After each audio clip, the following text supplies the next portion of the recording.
All right, well, welcome back to the Open Bible, Open Life podcast. I'm Kyle Mercer, and I've got a special guest today, Z Free, or as others know you as, Zach Free. Welcome to the podcast. Thanks. Glad to be here. Man, I am so glad you're here, man. Let's talk. We're going to talk about a lot of things today in light of Genesis chapter 4, and where we meet the first family and the first brothers, and the first family is a dysfunctional family, and we'll get into all that. But before we even do that, before I hear your story and about your family and your background, I just love our listeners. You're on our staff. You've been on our staff for a couple years. Yeah. In fact, there's almost no staff person that I've known longer than you because I met you at Camino. This is true. Downtown. Camino Coffee Shop back in like the summer of 2016. So how did you, real quickly, man, how did you get, we're going to talk about how you got to Winston. That's a different story. How did you get to our church? And just tell everybody, they probably know, they see you on stage. What do you do here? Yes. I've been here 3.5 years. Wow. I got connected to our church actually through Caleb Duvik. Yes. So I met him 10 years ago when I moved here. So you came here during COVID. COVID was a long season. I mean, who knows? For some people, COVID was a few weeks. For some people, COVID was a few years. But it kind of in the heart of COVID. 2021. Yeah, still kind of the, yeah, okay, go ahead. Yeah. So you get here. So got here 3.5 years ago, came on staff as Associate Director of Worship. As our church was booming, growing in that department, needed some help with the Next Gen Ministries. And so joined the church in that way and been serving that way. So yeah, through Caleb Duvik, actually. He was at the church that I was at previously as my community group leader. That's right. And so yeah, he came to be on the launch team here. And, the Lord saw it fit that I would join the team. Almost 6.5 years later. And you're one of our newest elders. Yes. Talk about that process real quick. What was that? Yeah. So it was communicated to me actually in my hiring process, but it was like, Are you interested in this? Is this something you feel like God has called you to? And I came from a role similar to that, like in my previous church in a pastoral role, and I've had a heart for it my whole life. Yeah. And so I have been doing that the last, was it been 12 months almost? Yeah. And just finished it up over the last couple weeks with our church recently. Special. Yeah, that was awesome. So today we want to dive into your story, man. Part of what we're going to say, and I said this a minute ago, but when you look at Genesis chapter 4, actually when you look at the whole book of Genesis, it's full of a bunch of dysfunctional families. And depending on how we define a dysfunctional family, we all probably have. If we'd say we don't have a dysfunctional family, there's probably been some dysfunction in our family at some point. So you look at Genesis, for example. I mean, let's just walk through it for a second. You've got Adam and Eve. And then they've got their boys, and that's the first dysfunctional family that ends in murder and lying and hiding and all of that. It's not too long after that you get the dysfunction of Noah and his sons, and that whole thing that happens when he gets drunk afterwards, and the cursing there. And some of our listeners will know who know Genesis better. Then you have Ishmael and Isaac and the dysfunction. They have Jacob and Esau, and you have Joseph and his brothers. So what I want to say as we're starting here is we're talking about something that's very biblical in the sense of this is the Bible's an honest book, so it just tells us, and biblical by that I mean it's just real. Like we're talking about the brokenness of life that expresses itself often most clearly in the brokenness of the family. Okay, so as we do that, man, I want to hear about your story. You and I've talked some, but this is going to be a more long form opportunity. Yeah, tell us, and I can double click and dive in on some things, but tell us about your family growing up. For example. You've never known your biological dad. Let's start there. Talk to me about your relationship with your mom growing up, and as we've talked in the past, there's so much that happened in your life in the first 10 years that I'm sure you and I think the reason I want to have you on the podcast is because I think you're willing to talk about it. Thank you. Number two, I think you've processed it well. I think you're in a healthy place now. You're being a great dad, great father, great pastor. We're excited to have you on our staff. But take us back to the beginning, because so many things happen in the first decade of our lives that we don't even realize how it may have shaped us. So talk about that. Yeah. I mean, even before I get into that, and I say this often, but my story is so laced with the grace of God. Yes. And for those that are listening, just be aware that God wastes nothing in your story, and He redeems all of that. No matter what family dynamic you come from, broken, together, many siblings, whatever it may be, God uses every part of your story. You just have to let Him into it, right? You just have to let Him to let Him redeem it. So just hear that as we get into this. But yeah, when I was born, my biological dad was not at the hospital, and then 2 years later, my parents would get divorced. So you never really, though he knew you a little bit, you never knew him. Mm-hmm. That's right. Talk about that for a second. When your parents got divorced in year 2, you never see your dad again. I mean, there's so much to talk about here, but let's just stop there. We'll see where all this goes. Yeah. How often do you think about your biological dad? Strange question. Interesting question. I think there was probably a time in my life where I did more often than I do now. And maybe when I was younger, I thought about him more just because of this dynamic of what is my father like, and what is the role of the father in the home? Because I never really had a consistent example of that. Did you? Because we'll go back to your mom and some other relationships she was in and different things like that. But did you ever try to reach out to your dad? I mean, how does this work? How did your mom talk about your dad? Was there a sense when you're growing up I've got to imagine every teenage boy at some level goes, at least for a season, man, I'd love to meet him. So how does that happen? Do you ever go through that phase? Do you ever try to connect with them? What happens? No, I never really did, and actually had someone, I guess it may have been somebody that was related to him, like reach out to me on Facebook, and I never even pursued it because I was an adult, right? And I'd been married a handful of years. I actually lived in Winston at that point. And so I never even pursued it because I felt like I had clarity and clearance for where I was at when it come to that season of my life. So, yeah. Okay, let's go back then. We may revisit your dad another time. But so your mom, they get divorced at 2. What happens after that? Because there's still a lot that happens for the next 6, 8 years. Talk to me about that. There's a lot that happens. So 3 years later, my mom would remarry. And have another boy. So I've got one brother. Okay, half brother. Great. One half brother. I call him my whole brother. My full brother. You know what I'm saying? Yeah. He's my whole brother. And so, married again. They were married for a couple of years, and there was abuse in that story as well. This is in her second marriage. In her second marriage, and there was abuse there. And so, obviously they ended it after a couple of years, and she needed to. It was unhealthy, and so I now have a brother in the story. Yes, and so different dads, and he sees his dad sometimes on the weekends growing up, and I never saw mine, and so there was that dynamic of, and that's where some of the questions you asked of like, did you ever think about your dad? Then I started to ask that question of like, what? Well, where's my dad at? And my brother goes to his dad's house, but I don't get to go to my dad's house. I just stay here. Like, where's this going? Did your mom give you any answers? Yeah, I mean, she told me the story that I told you of like, we got divorced. He was never there. He was never present, and he doesn't want to see you, and so that was. Does this lead to a father wound? Absolutely. And what does that look like? Yeah. I had Brian McCaffrey on this podcast a month or so ago. We talked a little bit about father wounds. And got into a little bit about his relationship with his dad, which was able to be restored at the end of his life, his dad's life, that is. But what are some of the ways that not having a dad has affected you? Yeah, I mean, there are probably some ways I don't even realize. Yeah. Right? But I think growing up, even just understanding masculinity and how to operate as a man in the world, and then me trying to do that myself, or even getting it from, people that were not my dad. So I think that was, having a toxic masculinity mindset and trying to overcorrect for the lack of having a dad in my life. What filled those masculine father models for you early on? Is it celebrities? Is it sports figures? Is it coaches in your life? Like who's filling that gap for your teenage self? Yeah. So when I became a teenager, that's when I started going to church, when I was 11. And God, again, this is God's grace in my story. The worship pastor at our church, brand new guy, just came in young in his early 30s, and he had an eye for the youth, and he wanted to invest in them, not just the adult congregation from a worship perspective. And so he just kind of handpicked me out and was like, I want to be present in your life. And how old are you again? 11. Okay. And so I was one of the formative age, man. Yeah. Yeah. And I think there was some of that he may have seen in my life. Even though at that point also I had a stepdad in the picture, which is, you fast forward again, this happened 3 times. We're going to go back to that. Yeah, we'll go back. Okay, so but that's a big person for you, which it's just another reminder of just like, I can't remember if I said this on another podcast, but I've heard it said that if you lose your mom, and there's a lot of grace in all this, like you said, if you lose your mom at a really young age, it's really, really hard for someone else to step in and be your mom, because being a mom is so intensive and it takes so much time, and so much of it happens when you're young, and it's so much nurturing. Okay. Yep. But the encouraging thing is that a lot of times you can be, if you lose your father or don't have your father around, you can be fathered by other men. And we'll use that. We'll talk about a coach. We'll talk about a professor. We'll talk about an uncle that way. And so we'll get to more of your story about maybe other people that have fathered you. But let's walk back. So your mom is second marriage, that ends. So now she's been divorced twice. Mm-hmm. She's had 2 relationships with 2 different men that were horrible at some level. I'm not trying to pick on them. I'm just saying from what you're telling me.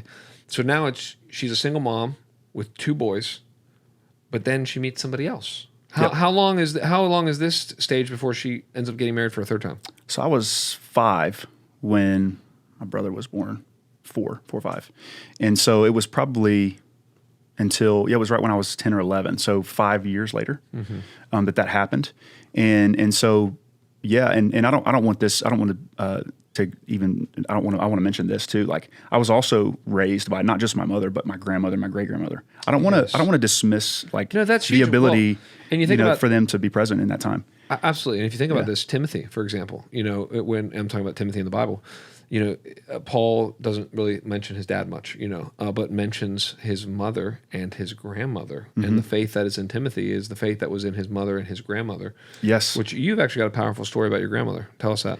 Yeah. So my great grandmother, when it comes to great-grandmother, I'm sorry. Yeah. When it comes to ministry and not even ministry, just giving my life to the Lord. I mean, I remember probably my earliest memory in my life was her in her little trailer that we would get off the school bus or whatever and wait for mom to come home from work. She would walk around and she would just lay her hand on me and she would say, "You're going to be a pastor one day. No. You're going to be a preacher one day." And she never saw me give my life to Christ. She never saw me sing on a stage. Never.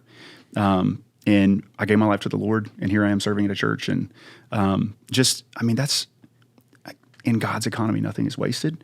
And he can redeem anything, yes. Right? And so just so beautiful of her to have the power of prayer, but also the belief in me. And so anytime we get into a song of prayer or when we sing a song like "I've Witnessed It" and it's like, "To my family, I've witnessed it." Every time we sing that line in church, I'm thinking about those experiences in my life. Even with which all of our lives have brokenness. Even with the brokenness of your family, I love how clearly you can see God hasn't wasted it. You've seen God's grace in all of it. Yes. Let's go back. So you're now your mom is married to this man, and when you're about 10 years old. So this is another formative time in your life. How long is she married to this man for? So she would be married to him until her death. Okay, let's talk about that. So yes. She gets sick for 8 years. Mm-hmm. 8 Talk years. about so there you are. You're a young boy still. You're not even a teenager. Your mom's. You're getting used to. I've got to imagine this has got to be a little strange. You don't have a man in your life. Then you have a man in your life. Yeah. So he leaves. So now you have another man in your life, a stepdad. Mm-hmm. Talk about your relationship with your stepdad early on, and then lead that up to your mom's illness. Yes. So he came into my life 10 or 11, and it was also around that time that my birthrights were terminated through my stepdad so that I would be adopted by them so they could change my last name. So I think the cutoff at that point was like, if you're 12, you have to decide for yourself if you want to change your last name or you can change your name or not. So that was part of my story. So my birth name was actually changed by my parents. So you had your dad's last name. My biological dad's last name. That you never met. What was that last name? Porter. And then you transition to a new last name of your stepdad, this is going to be your second stepdad. Yes. I'm just trying to put the whole story together for me and for everybody else. So this guy comes in and he's married to your mom and he's willing to adopt you. Yes. Great. Sounds great so far. So you're 11 years old at this point. Talk about what was he like as a stepdad? What was that family like? Because now you've got a stepdad, you got 2 boys in the house. Mm-hmm. He's not either of their dad. Mm-mm. One has another dad. One doesn't have a dad, functionally. Yes. So there's just a lot. There's a lot. This is the messiness of life. Yeah. Talk about this season because you still got many years before you go off to college. Yeah, and so I'm thinking again of what you said earlier. Like, how did you process and where did the father wound enter in? It's like when I was approached by my parents, at the time, like, are you okay with changing your name? And I'm like, for the first time, I have a dad. Of course, like, yes, he's here and he's present, and I want to do this. And so, but again, it could have been decided regardless, right? If they could have changed my name. But you were young enough that they could have made the decision. But what you're getting at is you were eager. You're like, great. Yes. You're looking for, in the biblical sense of the word, you're looking for a father, but you're looking for identity. And for the first time in my life, like, we left our house that we'd grown up in for so long. Parents built a house. We moved into that, and there started to be some structure to my life, and the family unit started to feel like it was consistent. And so there was some belief in me, and it's like, okay, like let's do this. And so, he would adopt me. Last name would change. And for the next 4 years, we'd have that's when I would start going to church, and I was in the church every time the doors were open. My mom was like turning over a new leaf. Would you say, is this a moment where she commits or recommits her life to Christ? Yeah, I think it was because we would all get baptized. Like me, my mom, my brother, all 3 of us would get baptized together. What a powerful on story. one Sunday. But your stepdad doesn't get baptized. Mm-mm. I think he'd already been baptized at that point. He's leading your family to church? Yes, I think it was a dual. Mutual, but I think it was a mutual choice, and it was kind of a non-negotiable for my mom at that point. Like, this is the first time in my life that. Did they ever have any kids? They didn't. Okay, it was just the 2 boys. So, Okay. So this lasts for, you mentioned 4 or 5 years. What happens then? Yeah, so it lasts for 4 years, and that's when my mom would get diagnosed with melanoma skin cancer. Okay, so you're how old now? 15? 16. 16 years old. Your Yep. mom gets diagnosed. What's the diagnosis at first? Like what are they telling her are the chances? What are they looking at? Yes, so it's melanoma skin cancer. They thought that they had caught it in the early stages. She would have 3 surgeries. The first one that she had when I was 16 was on her arm, on the inside of her arm. It looked like they just took an ice cream scoop and just removed a small tumor from her arm. And they said that she was in remission, going to fully recover. And then 2 years later, she would be re-diagnosed with it. Same thing. Same thing, and it had moved to her lung. Man, I'm sorry. And so it was, at that point, it was a little bit larger of a surgery, a larger tumor, and it took a lot more recovery. She lost a lot of her physical ability to just lift and move things. And so, yeah, that would happen when I was 16 going on 18, right in the middle of my high school years. Wow, So, dude. Does it get, because she ends up battling this for 8 years. Yeah. So she passes when you're 22? 24. I'm Yeah. not very good at math. I'm sorry. 24. Yes, 16 plus 8 is 24. I'm sorry. Yes. And I'll also say, like, an important part of my story is my junior year of high school. And, I had this mentor, father figure at my church, my worship pastor. And I had really fallen in love with music at that time. And I really found healing and life in that. And so during that time, like when I was 17, going to school, trying to make friends, I was just trying to find my way, right? And trying to figure out life and what it meant. And in the middle of my mom's diagnosis, I started to ask the spiritual question of like, what is life? Not just the family unit anymore, the family dynamic anymore, and like the question of my father and all of that. It's like, what is my life, right? And when I was a junior in high school, I'd give my life to Christ in the middle of all of this, knowing that it's like my life is so frail. And if my mom, and I started to ask the question, like if she's diagnosed and where is this going and how long will she live? And like, what is my life but a vapor? And so, yeah. Wow.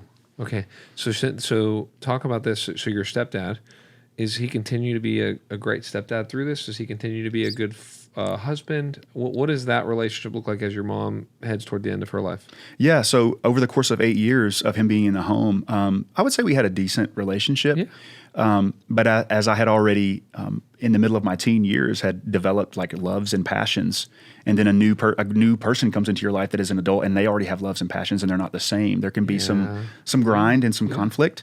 And so like I love music and I love sports, and he loved to hunt and fish, and I would develop a love for those things, but not as deep as he did. And so, just that would make our dynamic of our relationship hard.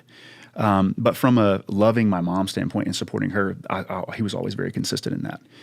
He and I just never had the greatest relationship. Yeah. And so, my mom would go to the doctor at Vanderbilt, and that's an hour and a half from where we grew up and where I lived at the time. And so literally, I very closely remember like laying down the third row seat so my mom could lay down in the very back of the car so we could drive, just because of her physical condition. She couldn't sit up in the car, and she was rapidly losing weight and things like that made it hard for her to even travel. And he loved her through all of that and was present through all of that. Yeah. And, I think about the culture in our church where we have people come down front and they can pray with an elder or a pastor. And I remember her, him taking her down front one Sunday to pray with her because she was just in so much pain and processing things. And so there was definitely that. I believe that he loved her well. Yeah. Through her suffering and her diagnosis of cancer. So, but there's an interesting twist there, even at the end, if I remember correctly. Mm-hmm. So you basically, your mom passes. Yep. But your relationship with your stepdad falls apart. Falls apart. Mm-hmm. Tell us about that. I don't want to keep being a sad sob story. No.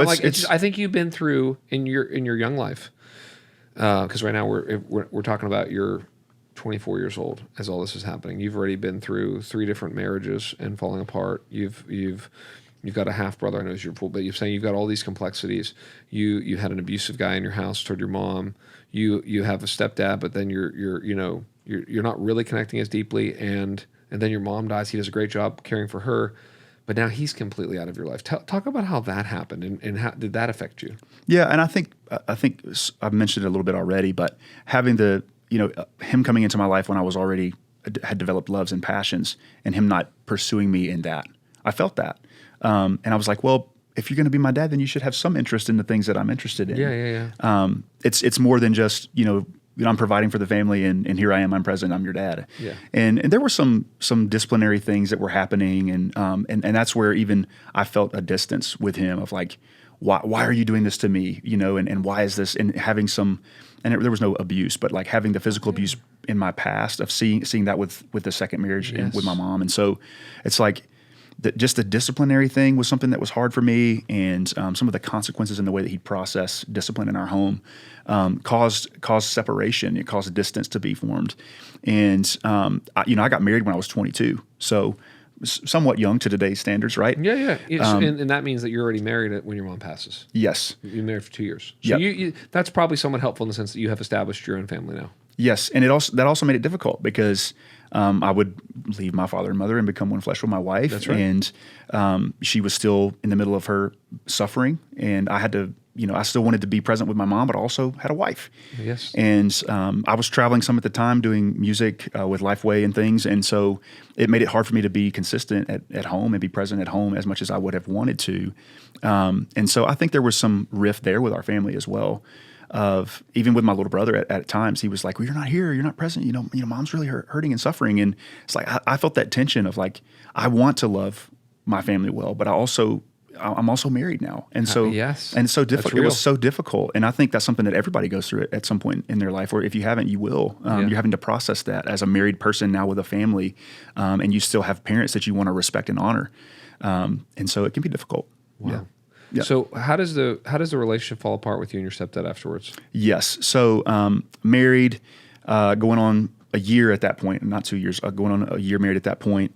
When my mom passed, there was just with property and life insurance, and it just when you with money, it can get messy. Oh yeah. And so it was rough for a season.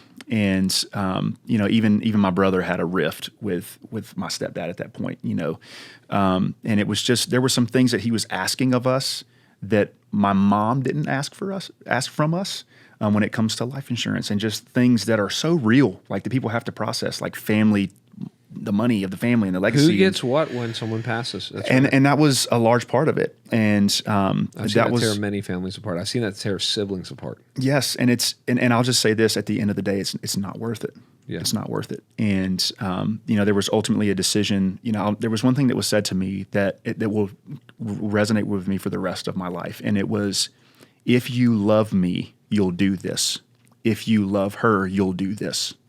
And that was such a hard thing to swallow and a hard thing to process. And so it sounds manipulative. And a little bit it was. And I felt that. And so I went to my mentors and I went to some of my mom's close friends, her girlfriends, and that were there with her through the entire battle of cancer, and her high school friends. I mean, these were people that had been in her life forever. And they were like, you need to do what she asked you to do in this regard. And I mean, I'm grateful that I did, because I believe that had I not done that I wouldn't be in Winston. I really don't believe that I wouldn't be here had I not. And so you had to put your foot down a little bit in regards to your relationship with your stepdad, and say, hey, this is how it's going to be divided up. This is what mom wanted. And is that part of what ended up destroying the relationship? Yeah, that was one of the biggest things. Makes sense. I mean, it's sad to hear that, but I see the logic in that from his perspective, from the sinful perspective. Okay, if you're going to do this, then the relationship's over. Yeah, and it was so hard to process, because I mean, my wife was there the last conversation that we had with him. And I was like, I want to reconcile this and I want to make this right. Like, what you're asking doesn't seem right to me. It doesn't even seem logical. And so, that was hard to process. And so, I literally left the living room that day in tears, thinking that this could be the last time I talk to you. And it was. You've never spoken? I haven't spoken to him since that day. How many years roughly was that ago? Oh, goodness. It's been 30 days later we would move to Winston. So almost 10 years. Wow. Does your brother have a relationship with him? Mm-mm. He doesn't. Wow. Yep. And he was living at home at the time, getting ready to go off to college. And he was in the middle of all of this processing of the marriage, and then her getting sick and passing, and then all of this strife that's happening. And I think something happened in him that he was like, something's not right here. And so when he graduated high school, he would go off to college, and he moved out of the house at that point too. So yeah. Okay, let's talk. We've seen the grace of God in all of this, but we've talked about some heavy stuff. I mean, this sounds like a Netflix documentary kind of style. So we're getting into it, like the Zach Free story, so here's what happened: episode 1, episode 2, episode 3. But I want to talk a little bit about the grace of God and all this, which we've seen, and you've honored the Lord in this whole story. But your last name is now free. Such a crazy. That's crazy. It's crazy. So tell that story, man. Just tell it. Tell like how do you begin to see God restore this? Because if we snapshot what we just talked about, you're 24 years old. You are newly married. A year into our marriage. You functionally, because we don't know where he is, and don't have a relationship with your dad. Your mom just passes. You move to Winston-Salem, kind of as an orphan. Mm-hmm. We know not spiritually because the Lord's your father, but right. Just like I could imagine you're in your 20s and you go, I don't have a mom and I don't have a dad. I've got a brother, praise the Lord. Mm. How do you process this? How do you begin to see the grace of God through other people in your life? Yeah, I'll say I want to go back to when my mom passed too. I'll never forget. Right as she passes, the family's there. Some of her friends were there. I walk out of the bedroom after I had asked my family, can I just have a moment with her alone just to pray? And it was me thanking God for her life and what she had meant to me and her investment in me just as a young person and as a son and carrying the dual load of all of the things it felt like at times being a single mom, and I'd felt that and just wanted to thank God for it. And I remember walking out of the room at that point and going out on our back patio and just looking up and just crying so hard, asking God in that moment, why? Why would you allow this to happen? Like, I've been through this. This is so hard. Why would you take this person in this way? Because she was also, this is another story that is so formative for me, but she was willing to tell her story, her cancer journey, to the Decatur Daily, which was the city that closest I grew up in. And she honored God even in her cancer diagnosis and told, like, if it wasn't for the Lord, I wouldn't be able to even battle this. And so just going out on my back patio that day, just thanking God and also questioning, like, Lord, why? And what is next? And why is this happening? And how do I process this? And there was a season of my life where I was very angry at the Lord because I had prayed knowing I know who God is. I know what he's capable of. I know he's able, but he wasn't willing at that point to heal my mom. And so I was processing that. And that was like the only close relationship with a parent that I'd ever really had. And so I had to process that, and it was hard. And so, sorry, what was the question? It was something you were asking me. I got into that. Well, if I could summarize it, in the first 24 years of your life, there's a lot of great things that happened, but there is, to speak frankly, there was an abandonment by your dad. There was abuse of your mother that happened by another man. There's then you're adopted, but like unadopted in some ways by your stepdad. There's and then you face death through losing your mom while she's young and you're young. I mean, that's a tragedy, and we see the grace of God in it. And what I'm trying to say is so many horrible things happen, but you are a healthy, vibrant, like I said earlier, good dad, good father, love the Lord, not bitter, like have your sense of humor still, all that. And it's like, man, what are the things God's now used in your life since you've gotten to Winston? Yes. Oh, you asked me about my last name. Yes. That's what it was. And I know we're heading there. Yeah. Just like, what has God done? Yeah. And talk about that. Yeah. So, I gave my life to Christ at 17 and felt a call to ministry in that time, and then ended up, pursuing that even into adulthood. And I was working for Lifeway for a season. And then as you travel, you make a network. And so that happened. And I would meet a pastor who was actually going to plant a church in Winston-Salem. And I had known him for a couple of years, had done a couple of events with him. And when my mom passed, my wife and I started to ask the question, like, what do we need in this season? And what would be best for us? Because us is all we have. And how do we protect this? And how do we take care of this? And we felt like starting over in a place that was far from home would be the best thing for us, to kind of distance ourselves from some of the family fallout that was happening, and also give ourselves space to continue to become one flesh and work on our marriage and focus on ourselves and our relationship together. And so we would move to Winston almost 10 years ago now and help plant a church here in the city. I would do worship pastor role there for several years. And I think it was a necessary piece for us. And my wife and I look back on it all the time and we say, this was God's kindness to us, to give us the network to even make the decision that we could leave where we were for his glory, but also for our good, to work for the local church and to plant a church and now end up, here at Two Cities. But God's grace laces all of those things. But and then your name. My name. So we such a great story. I've had so many people ask me this, like, your last name Free, it's so cool. And I'm like, well, it's mine, but it's not mine. And like, let me tell you that. Tell that story. And so my wife's maiden name is Free. So Kelsey Free. And when we got married, we decided to wait 5 years. We're family planning to start trying to have kids. And we've been married 10 years this year, decade of marriage. Love my wife.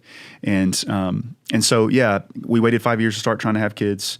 And we started to ask the question that 5th year about legacy and like family name. And names mean so much in the Bible. You hear about Jacob and Israel and how their names were changed and how his name was changed. And God gave him a new name and what that means. And just the banner of that you carry with a name that you're given. And also like the lineage and your family history and the things that happen with your last name as well. Because you have, the whole 23andMe movement and all that stuff that you can look up all your family history. We started to ask the question like legacy and the power of a name. And what does this mean for us? And we were thinking about baby names, right? We were thinking of just in our family planning of like, how many kids are we going to have and what are their names going to be? And we started to say, okay, this name, this middle name, and then this last name.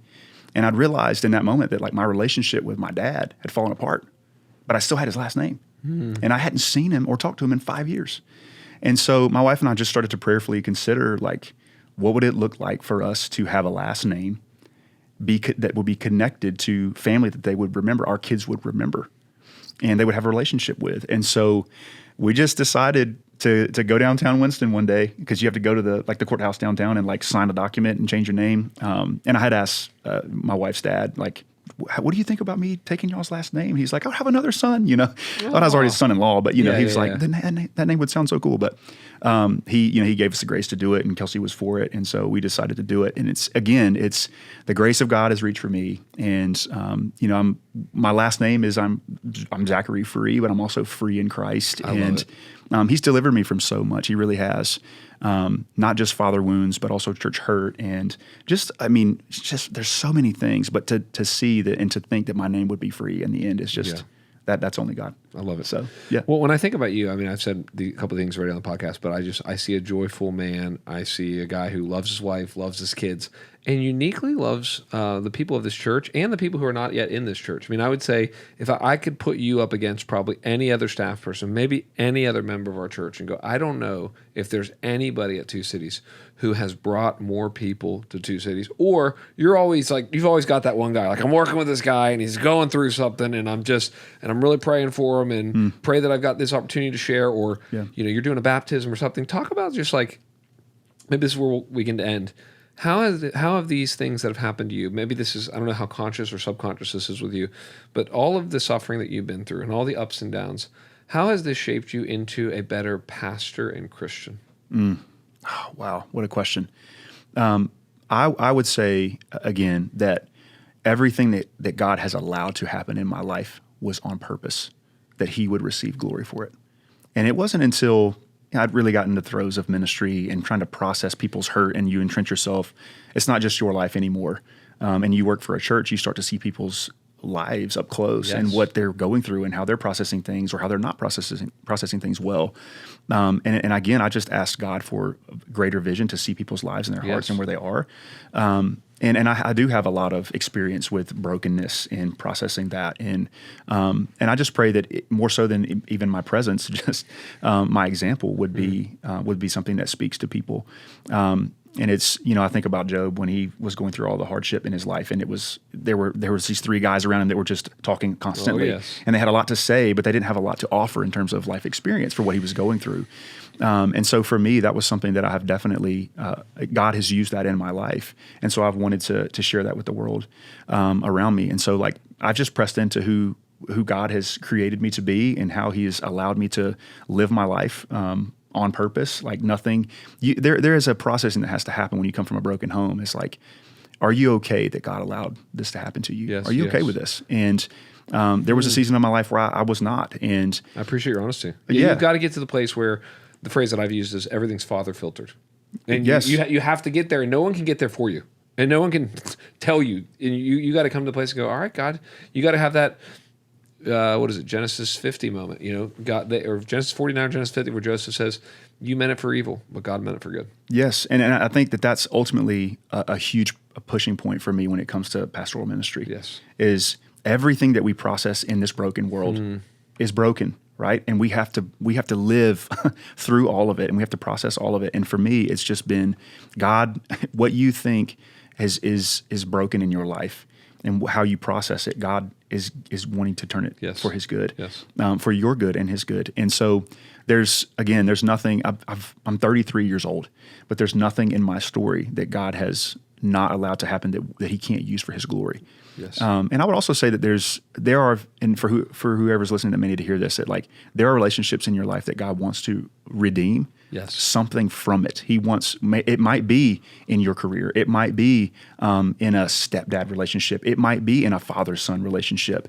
Because I'm now seeing that in my life as I have 2 boys. They're young, 2 and 7 months, but I am living with that every single day of what will they look to me and say, this is what my father's like. Yes. And because being a good father, I've heard this, being a good father is usually part of a man's healing if he was not fathered the way he wishes he was. Yes, and I totally agree with that, because I have now, I had a daughter first, but that was something I prayed for. But anyways, having 2 boys now, just seeing that, and that has been part of my healing process. 100% it will. 100%, and but only underneath the banner of Christ. Yes. Only underneath the banner of Christ is that possible. Yes. Not in a worldly sense, but in a supernatural sense. Like God has allowed that to happen to me.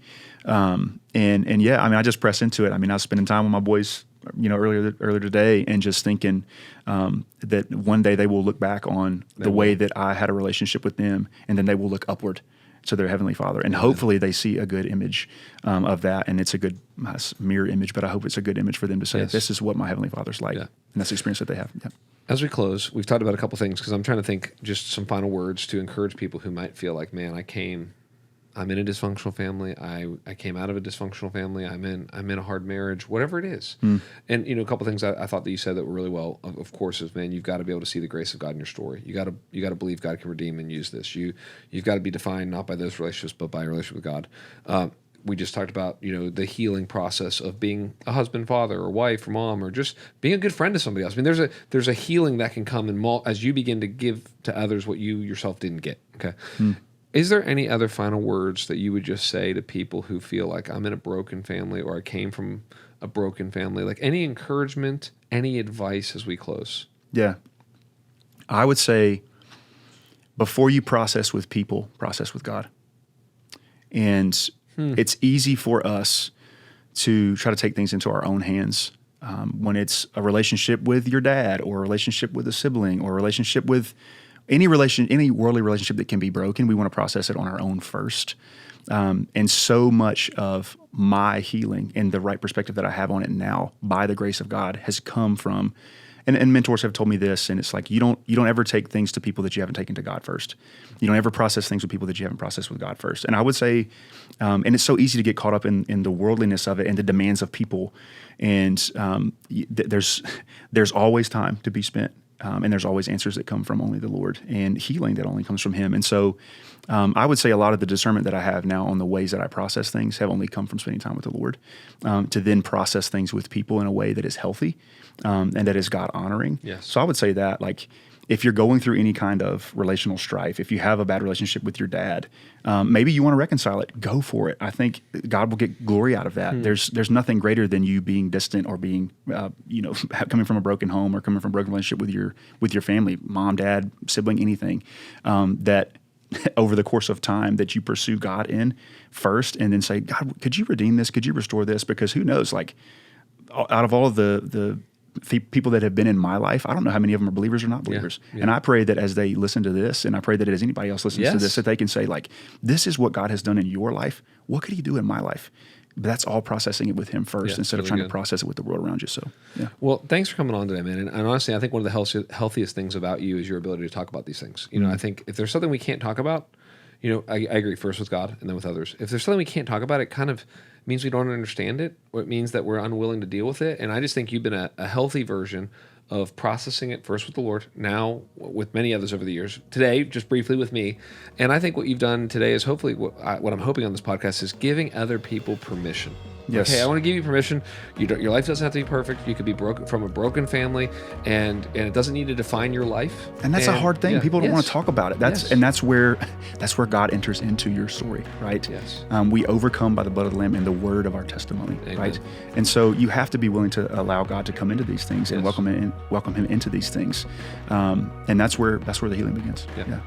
Well, I hope you guys have enjoyed this episode of Open Bible, Open Life. We really believe here at Two Cities Church that we are a family of families, and we want to be the type of church where you can be honest about your life or the dysfunction and brokenness of your family, and it's a place where you can get the help, hope, and healing that you need. I'll see you next week.